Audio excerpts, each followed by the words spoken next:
আমাদের পেছনে যে ব্যানার, সেখানে শ্রমিক দিবসের অঙ্গীকার হিসেবে ন্যায্য মজুরি, মর্যাদা এবং অংশীদারিত্বের কথা বলা হয়েছে। আজকে এখানে একটি কৌশলপত্র উত্থাপন করা হয়েছে, যেখানে এই ন্যায্য মজুরি, মর্যাদা এবং অংশীদারিত্ব নিশ্চিত করার জন্য 4 ধাপে শ্রমিকদের জন্য কাজ করার অঙ্গীকার এবং প্রতিশ্রুতি ব্যক্ত করার কথা বলা হয়েছে। আমরা খেয়াল করে দেখি, আমাদের এই বাংলাদেশের অধিকাংশ মানুষ তারা শ্রমের সাথে যুক্ত, কিন্তু শ্রমিকদের অধিকারগুলো এখনো পর্যন্ত আমরা তাদের কাছে পর্যন্ত পৌঁছাতে পারি নাই। এখনো পর্যন্ত শ্রমিকদের মজুরি অত্যন্ত নিম্নমানের। এই মজুরি দিয়ে এই ঊর্ধ্বমূল্যের বাজারে শ্রমিকরা তাদের পরিবারগুলোকে সঠিকভাবে ভরণ পোষণ দিতে ব্যর্থ হন। আমাদের শ্রমিকের সন্তানেরা তাদের জীবনমান এত নিম্নমানের হয়ে পড়ে যে তারা আর লেখাপড়ার সুযোগ পায় না, নিজেকে প্রতিষ্ঠিত করার সুযোগ পায় না। শ্রমিকের সন্তান হিসেবে কোনো রকম বোঝাপড়া তৈরি হওয়ার পরেই তাদেরকেও শ্রমিকের কাজ করতে হয়, তাদেরকেও শ্রমের সঙ্গে যুক্ত হতে হয়। শ্রমিক বংশানুক্রমিকভাবে তাদেরকে শ্রমের ঘানি তাদেরকে টানতে হয়। সেখানে কোনো রূপান্তর আর সম্ভব হয়ে ওঠে না। আমরা যদি আমাদের শ্রমিকদের ক্লাসিফিকেশনের দিকে তাকাই, যারা কলকারখানায় কাজ করেন, বিভিন্ন প্রতিষ্ঠানে কাজ করেন, সেখানে তারা তালিকাভুক্ত থাকেন। সেখানে তাদের যে অধিকারগুলো আছে সেটা তারা বুঝে পান না, তাদের থেকে আরো করুণ দশায় থাকেন। যারা ব্যক্তিগত পর্যায়ে শ্রম দেন সেই সব মানুষেরা, ধরুন যারা রিক্সা চালক আছেন, হকার আছেন, অথবা শ্রমের অন্য কোনো সেক্টরে আছেন, সেই মানুষগুলো কিন্তু তাদের অধিকারগুলো কোনোভাবেই বুঝে পাওয়ার মতো কোনো প্রাতিষ্ঠানিক আওতায় তারা আসেন না। আজকে আমরা এই শ্রম দিবসের আলোচনায় যখন মজুরির কথা বলছি, তখন সামগ্রিকভাবে বাংলাদেশের অর্থনৈতিক প্রেক্ষাপটের দিকে আমাদেরকে তাকানো প্রয়োজন। গতকাল আমাদের অর্থমন্ত্রী সংসদে বাংলাদেশের অর্থনৈতিক ব্যবস্থার উপরে যে বক্তব্য দিয়েছেন, তাতে করে জাতি হিসেবে আমাদের ভীত সন্ত্রস্ত হওয়ার মতো পরিবেশ তৈরি হয়েছে। বাংলাদেশের অর্থনীতি একটা খাদের কিনারায় দাঁড়িয়ে আছে। এই খাদের কিনারায় যারা বাংলাদেশের অর্থনীতিকে নিয়ে গেল, সেই সব লুটেরাদেরকে আবারও একীভূত হওয়া ব্যাংকগুলো মালিকানা ফিরিয়ে দেওয়ার একটা আইন সরকার বাস্তবায়ন করেছে। আপনারা জানেন, যেই সব ব্যাংক লুটেরেরা বাংলাদেশ থেকে হাজার হাজার কোটি টাকা তারা পাচার করেছে, তাদের কাছে একীভূত হওয়া ব্যাংকগুলোকে ফিরিয়ে দেওয়ার জন্য মাত্র 7.5% অর্থ তারা যদি ব্যাক দিতে পারেন, তাহলে তাদেরকে ব্যাংকগুলোর মালিকানা দেওয়া হবে। এমন করে বাংলাদেশে ব্যাংক রেজুলেশন আইনটা পাশ করা হয়েছে। এটা অত্যন্ত দুর্ভাগ্যজনক। অন্তর্বর্তীকালীন সরকারের সময়টাতে একীভূত হওয়া 5টি ব্যাংক, এস আলম সহ যাদের কাছে ছিল, যারা ব্যাংকের লুটেরা হাজার হাজার কোটি টাকা বিদেশে পাচার করেছে, তাদের হাত থেকে ব্যাংকগুলোকে রক্ষা করার জন্য যে আইনটা করা হয়েছিল, সেখানে ওই লুটেরা মালিকেরা, শেয়ার হোল্ডাররা তারা ব্যাংকগুলোতে আর ফিরতে পারবে না, সে আইনটা করা হয়েছিল, অধ্যাদেশ করা হয়েছিল। কিন্তু দুর্ভাগ্যের বিষয়, যখন এই আইনটা সংসদে নিয়ে আসা হলো, সেখানে পরিবর্তন নিয়ে আসা হলো যে ওই সব লুটেরেরা যারা ব্যাংকের মালিক ছিল, তারা মাত্র 7.5% টাকা ব্যাক প্রদান করে ফিরিয়ে দিয়ে তারা আবার ব্যাংকের মালিকানা তারা বুঝে পাবে। খেয়াল করে দেখুন, কোন একটি ব্যাংকে যদি সরকার 20,000 কোটি টাকা দিয়ে থাকে, তার মাত্র 750 টাকা ফেরত দিয়ে, মাত্র 1,500 কোটি টাকা ফেরত দিয়ে ওই লুটেরারা তারা আবার ব্যাংকগুলোতে আসতে পারবে। অর্থাৎ যেই ব্যক্তিরা ব্যাংক থেকে হাজার হাজার কোটি টাকা লুটপাট করে নিয়ে গেছে, তাদের জন্য 1,500 কোটি টাকা অর্থাৎ 20,000 কোটি টাকার এত অল্প একটু অংশ জোগাড় করা তাদের জন্য অসম্ভব কোনো বিষয় নয়।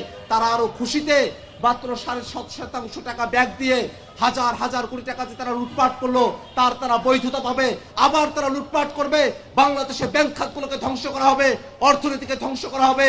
তার মধ্য দিয়ে এদেশের শ্রমিকেরা, মেহনতি মানুষেরা, তাদের মজুরিকে বাধাগ্রস্ত করা হবে, তাদের জীবনমানকে কমিয়ে নিয়ে আসা হবে। বাংলাদেশকে অর্থনীতিকে একটা খাদের কিনারায় নিয়ে গিয়ে দাঁড় করানো হবে, এমন ধরনের আইন সংসদে পাশ করানো হয়েছে। আমরা যখন দেখি হাজার হাজার কোটি টাকা লুটপাট করা হয়, সেখানে শ্রমিকের স্বার্থ থাকে না। শ্রমিকদেরকে ব্যবহার করে যখন দেশের অবস্থা ভঙ্গুর হয়ে পড়বে, আমাদের এই শ্রমিক শ্রেণী সব থেকে বিপদের মধ্যে তারা পড়বে। যদি অর্থনৈতিক সার্কুলেশন না থাকে, দেশের টাকাগুলো বিদেশে পাচার করা হয়, দেশে যদি টাকা না থাকে আমাদের শ্রমিকেরা কাজ পাবে না, তাদের মজুরি আরো কমে যাবে, জিনিসপত্রের দাম বাড়বে, আর ওই লুটেরা তারা আরো বেশি লুটেরাপনা করার সুযোগ পাবে। এই ধরনের ব্যবস্থা আমরা এই বাংলাদেশে প্রত্যাশা করি না। আমরা বিরোধী দলের পক্ষ থেকে এই যে লুটেরাদের কাছে ব্যাংক ফিরিয়ে দেওয়ার আইন করা হলো তার বিরোধিতা করেছি, কিন্তু আমাদের কথা তারা শোনে নাই। আমরা দূর থেকে দেখলে মনে হয় সংসদে যে আইনগুলো পাশ করা হলো সেটার সাথে শ্রমিকদের কোনো সম্পর্ক নাই। কিন্তু যদি লুটেরাদের কাছে আবারও ব্যাংকগুলো চলে যায়, তারা দেশের অর্থগুলো বিদেশে পাচার করে, সব থেকে বেশি ক্ষতির মুখে পড়বে আমাদের শ্রমিক ভাইরা। কারণ তাদের মজুরি কমে আসবে, কর্মসংস্থান কমে আসবে, তাদের পরিবারগুলো আবার পথে বসবে, আমাদের মধ্যবিত্ত শ্রেণী যারা আছে তারাও পথে বসবে। আমরা একটা খাদের কিনারায় দাঁড়িয়ে আছি, সেই সময়টাতে এই লুটেরাদের কাছে ব্যাংক ফিরিয়ে দেওয়ার সিদ্ধান্তে আমরা আজকে প্রতিবাদ জানাই। আমরা সরকারের কাছে আহ্বান জানাবো, অতি দ্রুত ব্যাংক রেজুলেশন আইন, লুটেরাদের কাছে ব্যাংক ফিরিয়ে দেওয়ার যে আইন, সেটাকে সংসদে নিয়ে এসে পরিবর্তন করতে হবে। লুটেরাদের কাছে ব্যাংকের মালিকানা ফিরিয়ে দেওয়ার কোনো সুযোগ রাখা যাবে না। ভাইরা আমার, আমরা শ্রমিকদের যখন কথা বলি, শ্রমিকদের মজুরির কথা বলি, আমরা শ্রমিকদের মর্যাদার কথাটা একেবারেই বেমালুম ভুলে যাই।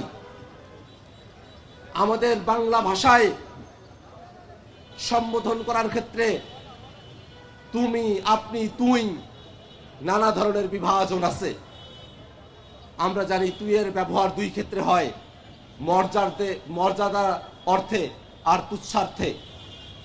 কিন্তু আমরা খেয়াল করে দেখি আমাদের মালিকেরা তো আমাদের শ্রমিকদের সাথে তাদের মর্যাদাপূর্ণ ঘনিষ্ঠত্বের কোনো সম্পর্ক থাকে না।